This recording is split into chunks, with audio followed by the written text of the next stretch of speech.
Welcome back to another episode of Cold Red.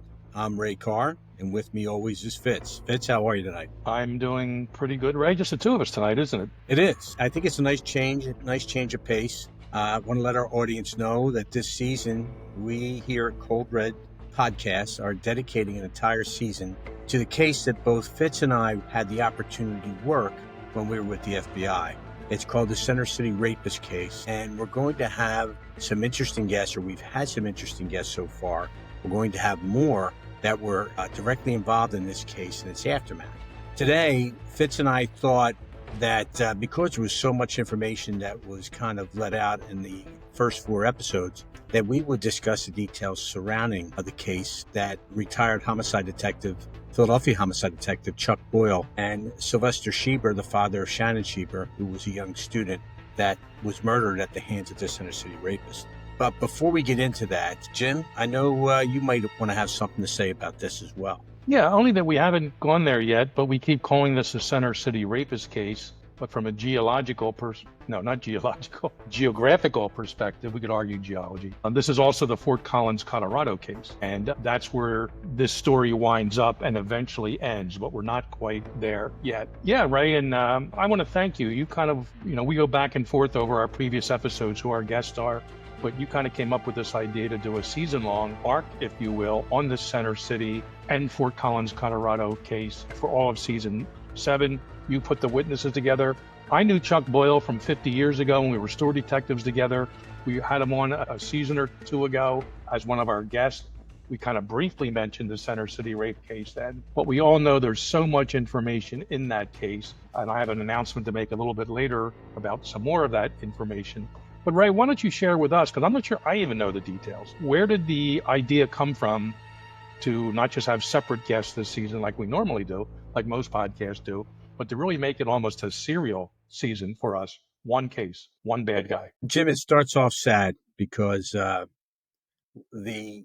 main assigned detective to this case was an individual by the name of Jeffrey Pyree. Good guy. Jeffrey Pyree was a friend of both yours and mine, and he was best friends with Chuck Boyle.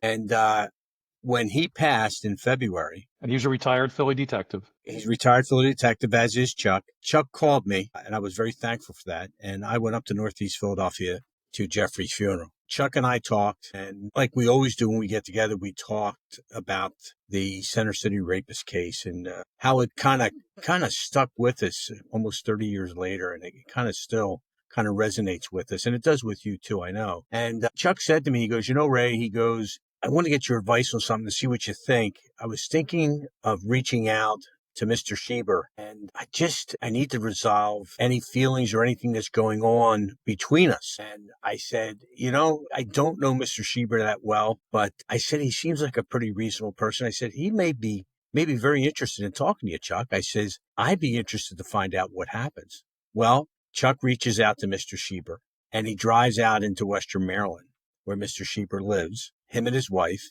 and they meet Mr. Schieber and Mr. Schieber's wife, Vicky, and they spend an afternoon. This wasn't just a phone call. This was a phone call that turned into a meeting. Wow, that's not that's an hour and a half or so ride for Chuck, I think. Easy. And they sat down and they talked, and Mr. Schieber opened up Chuck's eyes to things that Chuck never even knew about. And we heard some of that information in the first 4 episodes. Well, a lot of that information. There's not more to come, I know. Not all of it. There's a lot more to come here when we get those guys back on the show. But when he was talking, he came back, and I was at the beach, and I get a phone call on a Saturday from Chuck. He had got back, and he says, I couldn't wait to call you to tell you what happened. And he told me, hey, I met with Mr. Schieber. He goes, he's an unbelievable person. He's unbelievable. He goes, him and his wife, they're fantastic people. They're just great people. He goes, I couldn't believe the fact that they welcomed my wife and I into their home. And we talked about this, and we got into the nitty gritty. He goes, Ray, I'm shocked. He goes, you have to talk to him. You need to talk to him. You need to figure out what's going on. And maybe you and Jim might want to have him on your podcast. And I said, Chuck, do you think he'd be willing to do it? He goes, look, I'm going to reach out to him and call him. He says, and I'll send you his number if he's interested. 10 minutes later, I'm on the phone with Mr. Schieber, and we talked for over an hour. And the next thing you knew, he was sending me things, and we were talking about some of the victims who, believe it or not, Jim, that's one of the things here. I shouldn't say victims, I should say survivors. But Well, there's one clear victim who didn't survive. that is correct. Yes. But when I wasn't really familiar with some of the survivors of these earlier rapes and even the ones in Colorado, my whole focus was on Shannon.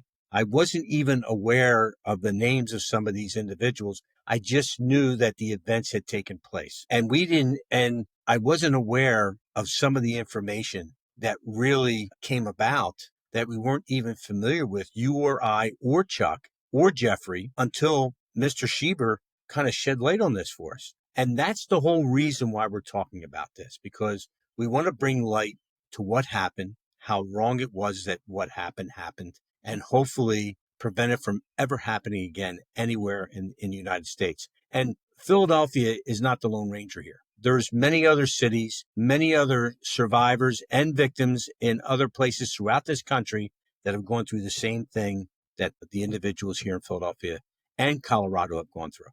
So that's kind of how this thing all came about with that. And I want to reemphasize here the true one bad guy in this Center City Rapist, Fort Collins, Colorado rapist is a guy named Troy Graves, and we're going to get into him in a few different upcoming episodes. However, despite him being the true bad guy, evil guy, there are other police department, administrative, political, quasi-political issues that occurred during this investigation from the very first rape or attempted rape that occurred in Philly that we are now learning possibly could have precluded any subsequent rapes from happening, or certainly a third or fourth one, including the murder of Shannon Schieber, including the rapes that occurred in Fort Collins, Colorado, if things were handled a little bit differently on the part of the Philly PD. And it's not just two officers, whether they should have kicked in a door or not that night.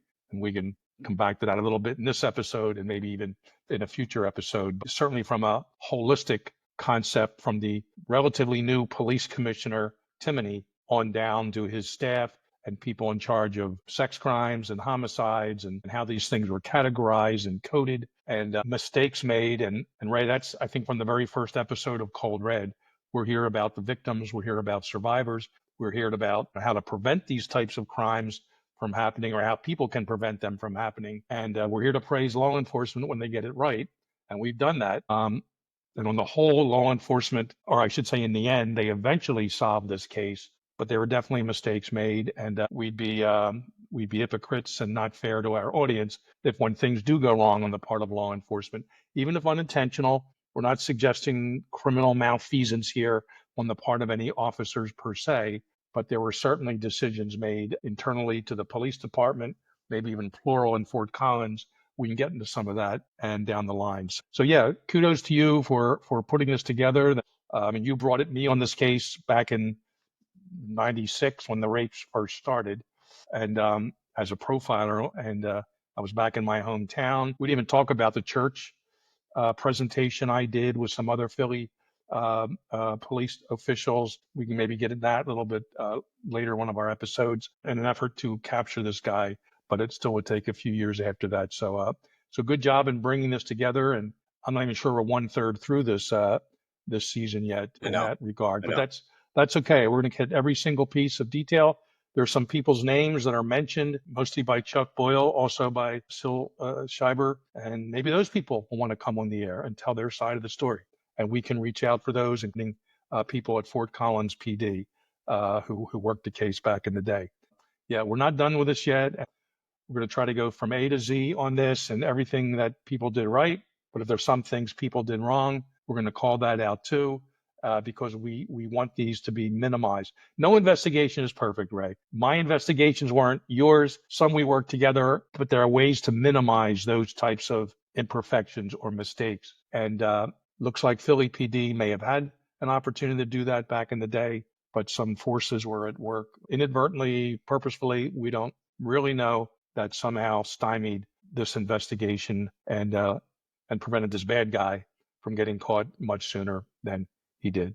So again, thanks for shedding light on this whole thing in season 7 of Cold Red. This podcast is not here to defend institutions. It's here to question failures, highlight injustices, and above all, advocate for those who are harmed. We are committed to listening, to learning, and doing better. And we welcome accountability, including our own, as part of that process. So I hope that with this said, that anything that has been said, we can get by that and move forward, and we will do better as we move forward as well. And just as a follow-up, and that was, I know that was from the heart, Ray, and you and I discussed this earlier. This was an email from someone who heard the earlier episodes and wasn't appreciative of some terminology that was used. And I get it. In linguistics, there's a term known as community of practice. And all of us have different communities in which we practice. I'm doing air quotes, but in terms of where we have conversations. If you're testifying in court, you're going to come across one way. If you're talking to your little kid, you're going to come across a different way. If you're in a bar room watching a football game with your buddies, you're going to come across a slight different way.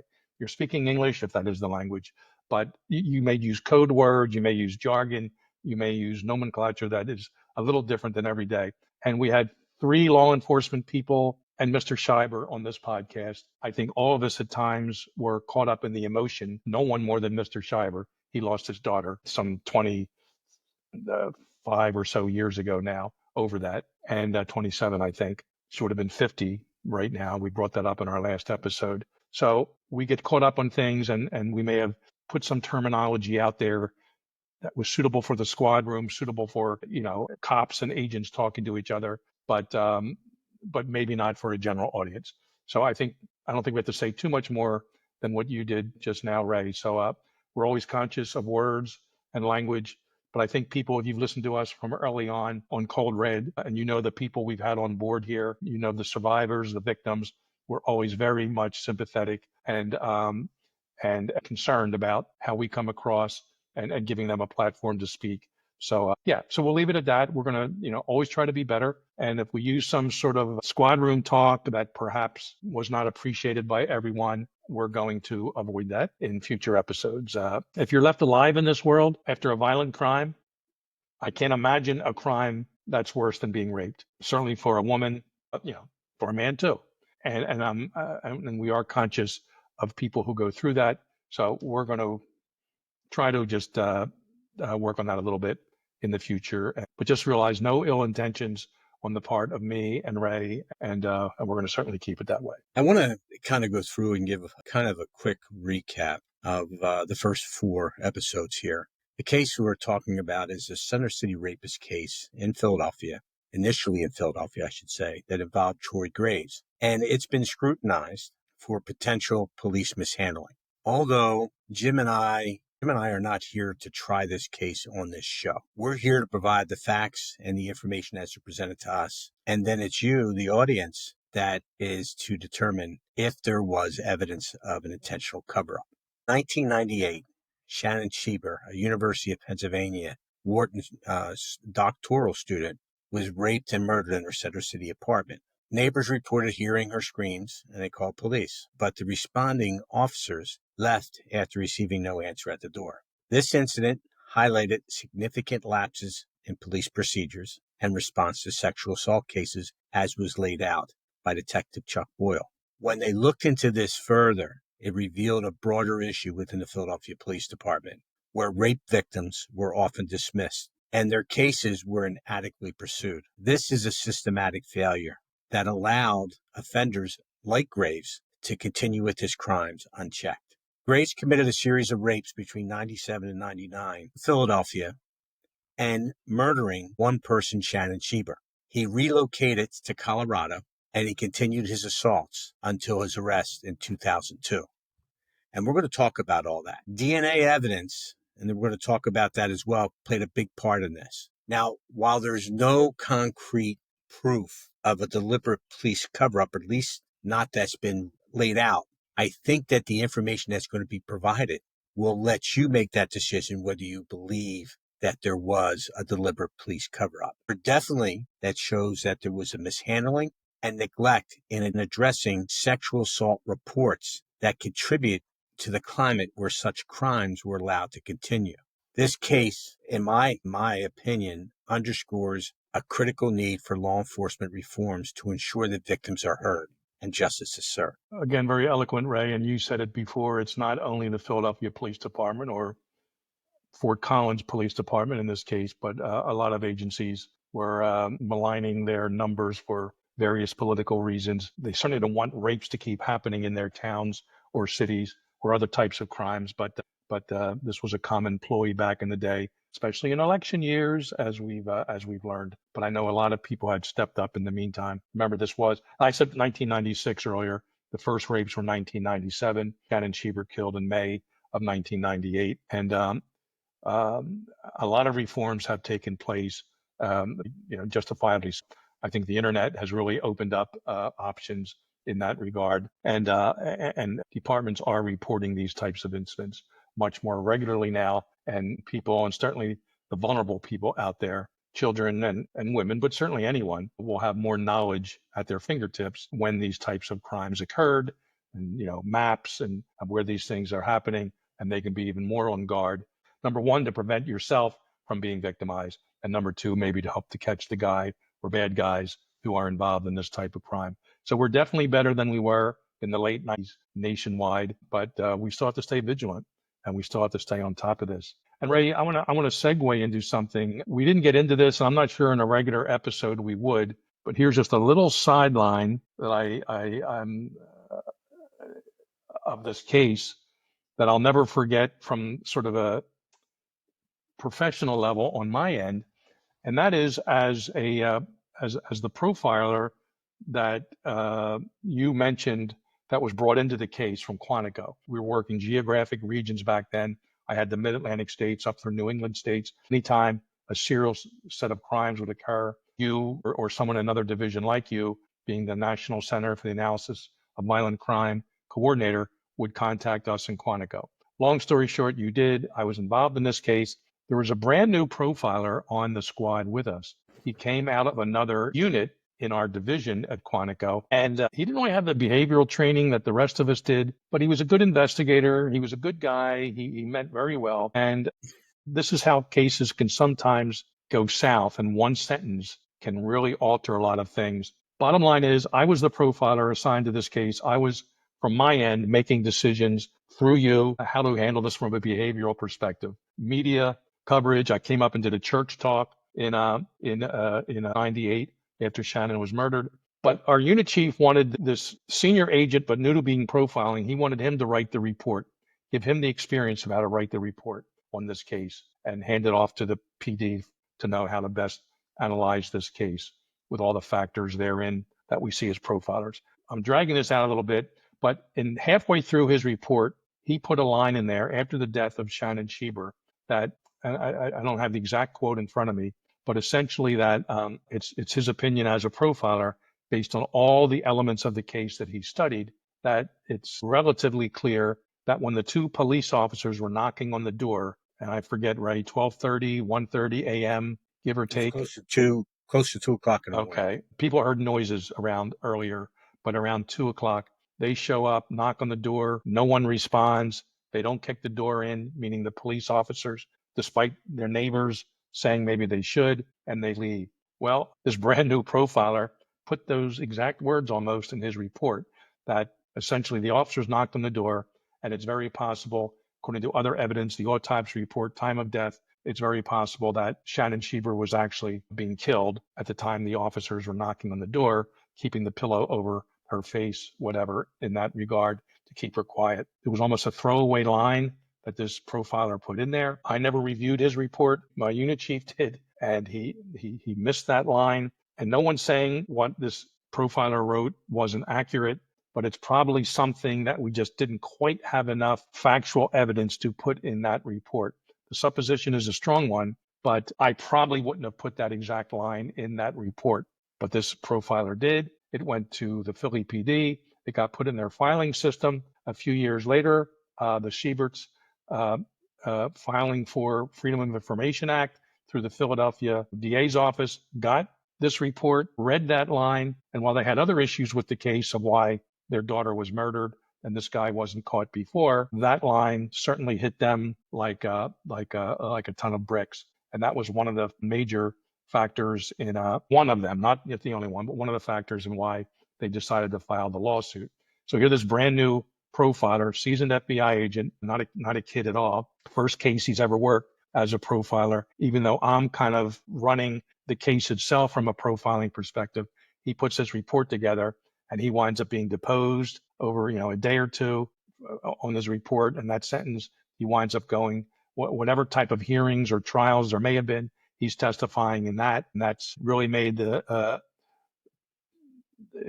Philly PD look bad in that regard. And I'm not even saying what he wrote is inaccurate, but it was one of the linchpins that Shannon's family held on to when deciding to file this lawsuit against the Philly PD. And we can get more into that in future episodes, how that played out. So just an interesting story here. Even the profilers can somehow, you can do a lot of good things in your behavioral assessments. You can say certain things and, verbally, put other things, memorialize them in writing, and it can come back to really set a pathway for civil action down the line. And that's kind of what this new profiler did. And that may have been the only report he ever wrote in his relatively short profiling career. Good guy. He meant well, good agent, but one sentence in the middle of this behavioral report from Quantico in many ways hurt the Philadelphia PD, and at least from a legal perspective, a civil perspective, was beneficial to the family in terms of their lawsuit, but we'll find out later what actually happened in that regard. So everyone out there, you got to be careful what you say all the time, be careful what you put in writing. I'm not suggesting hold back the truth. I'm not suggesting, of course, lie. Certainly in formal documents like this, sometimes certain documentation or certain items or even sentences, you can leave those out when they're stated as demonstrably as these were. And it really kind of, I'm sure the Shevers saw that. And even the FBI profilers are saying that, the Philly police should have gone in the door. But then we'll find out what happened in the lawsuit before long. I was looking at this and looking at the first 4 cases here, and I'm wondering what was the issue with these cases being unresolved? And then you kind of look into a lot of rape cases and why they go unresolved. And it's always due to a combination of several factors. Some are systemic, some are institutional, and some are society failures. I looked at some of these things and I said, one of the reasons why rape cases go unsolved is because victims don't report them, number one. Number two, I think there's a law enforcement response. Sometimes the law enforcement response is biased and it's in disbelief, where the police don't take the victim seriously, especially if there isn't any physical evidence or signs of a struggle. That wasn't the case in any of these cases here, though. A lot of times, and what's happening now, which didn't happen in the 90s, is the lack of trauma-informed training. So they misinterpret the victim's trauma as a flat effect or a memory gap, or they're lying, or they're inconsistent in what they're saying. They don't realize that the trauma that is involved in these type of situations. And what happens at that point is that there's a misclassification, and that is exactly what happened here, where the reports are downgraded or misclassified as unfounded. And there wasn't even an investigation that was conducted. And more of that's going to come out when we get Chuck back on the show in another week or so. You also have a backlog in rape kits. And I looked into this a little bit, and I'm going to run into some of the other cities that are having problems with this. The other thing is they don't have the resources that they need. Police departments are lacking in resources. There's always going to be evidentiary challenges. Sometimes there's a rape that lacks witnesses. Usually it's just the victim or the survivor's statement against the rapist. So sometimes prosecutors may decline to press charges. And there always has been that cultural and social stigma that they blame the victim for why this happened. And you look at rape, and believe it or not, and Jim, you can either agree or disagree with this, but most rapes are committed by people that you know. Stranger rape is somewhat rare. It doesn't happen that often. Most rapes occur by someone that you know. So you look at these date things. Rape or drug rape or items like the case we're talking here, statistically speaking, is a lot more rare and unusual than what happens every day in the U.S. if there is going to be a sexual assault or rape. There's a few, when you look at these rape kit backlogs initiatives, I just have to share it. Like Detroit, Michigan, in 2009 had over 11,000 untested rape kits. Over 800 serial rapists weren't identified in Detroit. Cayuga County in Cleveland, Ohio, thousands of rape kits sat untested for years. In Austin, Texas, survivors were reporting poor treatment by police, especially in cases without physical evidence. In Manhattan, New York, there was a delay in evidence processing in reference to DNA. In Los Angeles, California, there were over 6,000 untested rape kits. That stuff, it just can't happen when you look at that. I mean, that is unacceptable. And that's what I talk about, the lack of resources to test these kits. And I know this because I did some work with a woman in the state of Delaware that was trying to get some grant money in order to give to police departments to have some of these rape kits tested. There's thousands in the state of Delaware. She's doing a great job. And what's happening when these things are getting tested and they're submitted into CODIS, into the system, they're making arrests. And it's all they have to do is test these things, and it will help prevent others from becoming victims. There needs to be a change. And I'm glad that we're putting this out there, that people are becoming aware of it. And you really need, hey, look, there's a backlog in these rape kits. I mean, push to your lobby, to your city councils, state legislatures, police chiefs, DAs. Tell them, say, hey, we demand policy reform. We want mandatory rape kit testing within a set time frame. It could be something like 30 to 90 days. But there has to be a kit tracking system as well. These kits come in and they sit for years. That's unacceptable in my eyes. You mentioned CODIS, just so everyone knows, that's the national DNA database for all kinds of blood, semen, other liquids that left at crime scenes can be placed into this and searched for people out there who's already in the database. I'm going to take it a slight different level. I remember as a young police officer in Ben Salem Township, Pennsylvania, working with a group called, their nickname was WAR, WOAR, and it's Women Organized Against Rape. And anytime we would have a rape victim, these folks were on call around the clock, and we would call them, and within an hour, it's usually a woman, would show up, and they would sit, and if not literally, figuratively, hold hands with the woman who was raped, and they would basically stay with her the whole time, taking her to the hospital to get that rape kit done, which even back then it was prior to DNA, testing. So I always admired them. And then also in the last 25, maybe 30 years, from the medical profession, a number of SANE, that's the acronym, any medical folks came about. And SANE is SANE, Sexual Assault Nurse Examiners. And I've actually helped train a number of those groups. And they have very specific training in the medical field, but I would go in as sort of a behavioral perspective, explain the different kinds of rapists, which we did on an earlier episode in this case. And so it is getting better out there, but for the last 5 years, certainly a few years ago, defund the police. Well, guess where some of that money is going to be taken from? It's going to be taken from getting these rape kits analyzed and tested and even put out there in the first place, or even purchased in the first place to have, a standby number of them just in case something, they are needed for an actual rape. So there are a lot of problems, but there are signs that things are getting better, Ray. And I think as we continue with this podcast, hopefully by this series, season 7, we're going to maybe end it with some very positive elements that at least where things are now are better than a quarter of a century ago, and certainly can get even better in the future for our women, girls, and men, whomever, that could be victimized by someone who is committing these types of crimes. I'm going to say this, and I hope nobody's offended by this, but if you're going to sit around and do nothing, then nothing's going to happen. If you want change, you have to be the change. You need to get off your duff, get out there and make a difference. Jim and I do what we can. Jim has trained SANE nurses. I've trained SANE nurses. Anytime a group asks me to come and speak to them about survivorship or any of these things, I'm always there.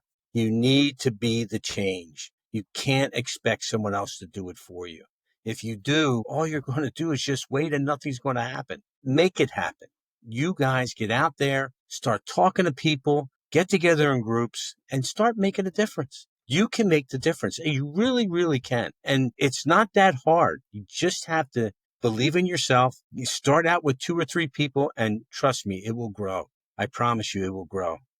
and you can make a difference in your community and let it spread, let it catch on like wildfire. Ray, a lot of our audience will remember Di McDonald, who was a stalking victim in Australia. Fortunately, she was not sexually assaulted or physically raped, but she went through a whole lot of trauma with a former, part-time partner, whatever. And you can listen to those episodes in prior seasons. I'm in touch with her, and I realized about 3 weeks ago she put on a big symposium regarding anti-stalking measures in Australia. She has a new book coming out. I was glad to write the foreword for that book, and she launched the book actually at that meeting.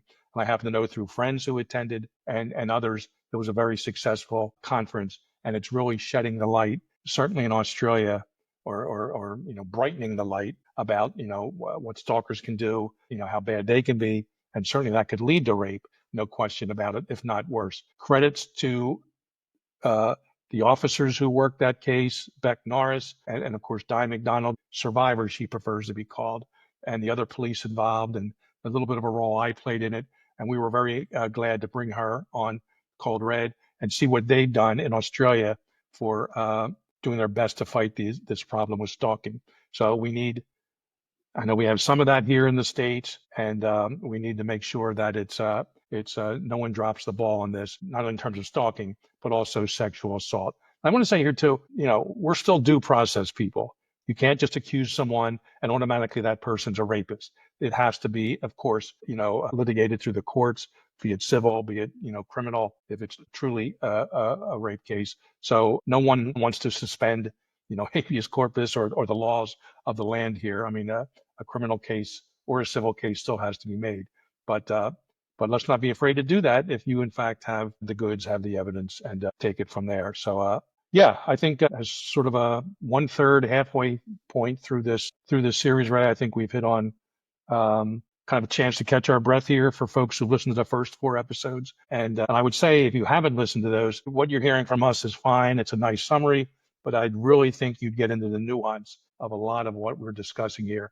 And you're going to hear some of the emotionality of a police detective who's frustrated and the emotionality of a father. And when you hear his description of his daughter, Shannon, I mean, people don't get much better than the likes of Shannon Sheber. And if you hear that episode where he describes her, it'll really open your eyes to, as sad as it was before, even sadder that society and humanity lost a truly valuable person. And I'm not going to rule out, just because the Center City Rapist and Fort Collins Rapist didn't kill his other victims, we happen to know those women are still traumatized. And that's understandable. No man can put themselves, or few men can put themselves in the shoes they're walking in. But again, if you're still alive after a violent crime, you're not murdered. It can't be any worse than being a rape victim. And hopefully we're going to hear from some of them in the next few episodes to tell their story and share with us how they've managed to survive, and help others perhaps out there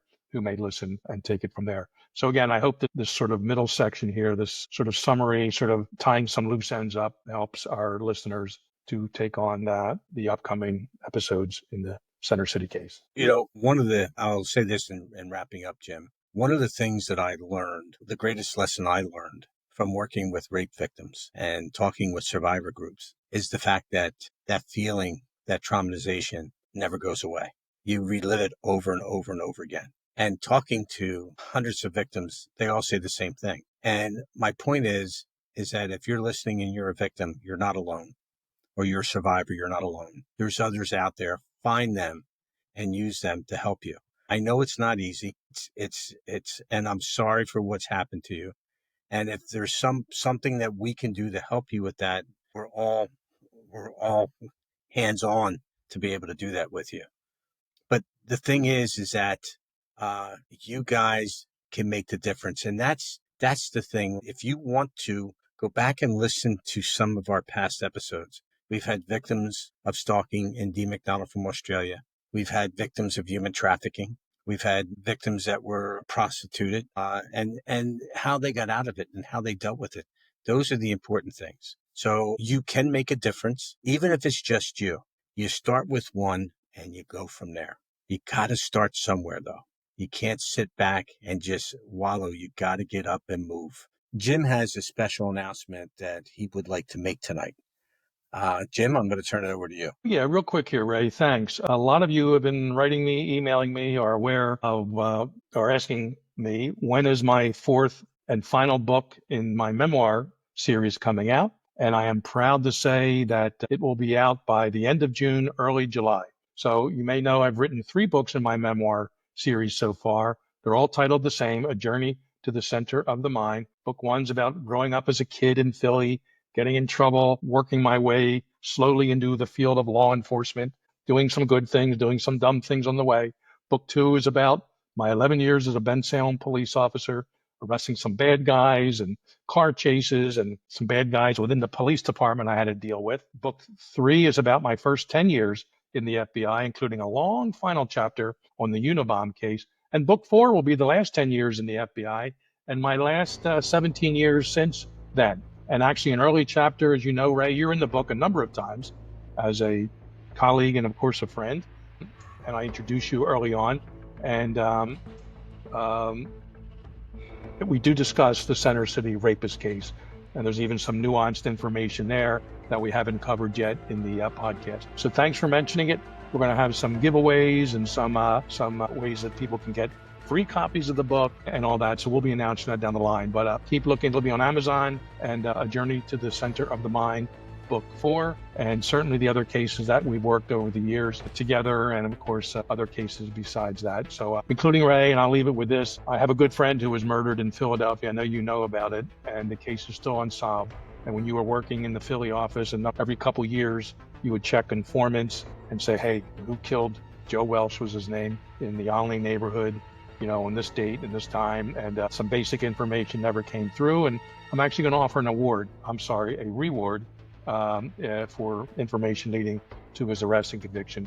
But we'll talk about that more a little bit later once the book is out. So thanks for mentioning that, Ray. And any final words, and I'll take us out of this episode? I'm good. Thanks for listening, everybody. Everyone, yes, thanks for listening to this sort of a special episode of just me and Ray during a special season of Cold Red. Please follow us, like us, subscribe to us. Check out our website, coldredpodcast.com. Thanks to Matt McLaughlin, Matt Robinson, our producers, Rick Schilling, our music composer. And folks, we'll be back again with other episodes of Cold Red about the Center City Rapist. Keep safe out there, and we'll see you next time on Cold Red.